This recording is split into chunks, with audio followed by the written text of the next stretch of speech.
अस्सलाम वालेकुम टाटो बच्चो। आज परो दीमी जमात सुन कोशर सोन यह सबक अमुक अनवान कथ्बात। यम दोस्त ज अकरम, अख असलम ब्याक अकरम। यम पानवी करान कथ बात। यम वनान अकिस बिकिस कह कथ। तो मे उम्मीद तुम थो ध्यान असल पे इंशाल्लाह। गडनिच कथ जमीन तो आसमान, जमीन तो आसमान। दुयम जून तो आफ्ताब। त्रीम मूल तो मज। किम कर पौध। अकरम वनान खुदा सबन। असलम वनान अमस जमीन तो आसमान, जून तो आफ्ताब, मूल तो मज, किम कर पौध। अकरम जवाब दिवान खुदा सबन, खुदा सबन। सु पौध करान, रछान तो खावान चावान। सारी खुदा सबस इबादत करान, सारी खुदा सबस इबादत करान। तो हेको अत सवाल ते बनयत जमीन तो आसमान किम कोर पौध। जमीन तो आसमान किम कोर पौध। जवाब गो जमीन तो आसमान कोर खुदा सबन पौध। जून तो आफ्ताब किम कोर पौध। जून तो आफ्ताब कोर खुदा सबन पौध। मूल तो मज किम कर पौध।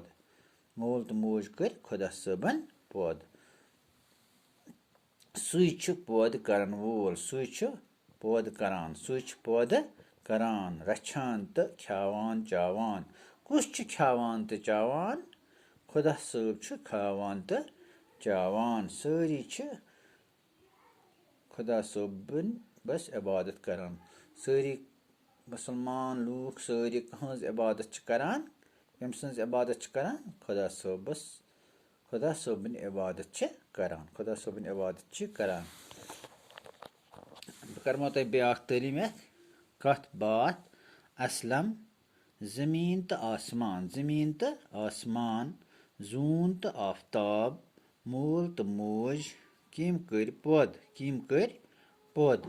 अकरम खुदा सबन, खुदा सबन। सु पौध करान, रछान तो खावान चावान। सारी खुदा सबस इबादत करान, सारी खुदा सबस इबादत करान। असलम जमीन तो आसमान, जून तो आफ्ताब, मूल तो मज, किम कर पौध। अकरम खुदा सबन। सु पौध करान, रछान तो खावान चावान। सारी खुदा सबस इबादत करान। टाटो बचो मे उम्मीद कि तुम यह समझ आमुत, तुम याद त गुमुत। तुम पढ़ो यह असल पे इंशाल्लाह। सुबह पढ़ो ब्या टॉपिक। तो आज गई खुदा हाफिज।